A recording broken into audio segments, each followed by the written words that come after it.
case. All right, continued coverage on the tariffs imposed by President Trump. The president doubling the aluminum and steel imports to 50%, which was set to take effect tomorrow. And just this afternoon, Ontario suspends its 25% tariff on electricity. Natalie Kuchko talked with an economics professor from RIT to get more on what all this could mean for the average consumer right here in the Finger Lakes region. So, Natalie, what'd you find out?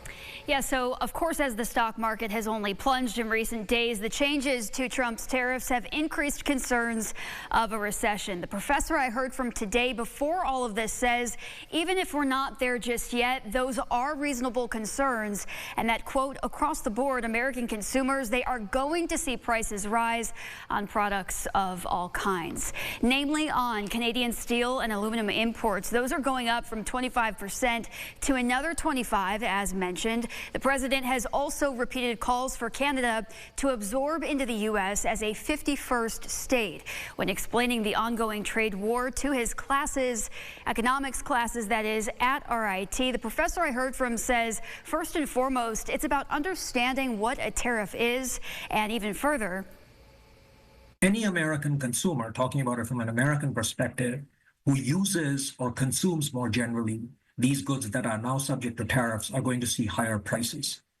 3, almost certainly Americans across the board, and I mean Americans wearing their consumer hat, are going to be losing as a result of the tariffs. 4, America's trading partners, example, Mexico, Canada, and certainly China, they're not just going to keel over and say, yeah, go ahead, walk all over us, we'll do nothing. They will retaliate, and they are already doing so.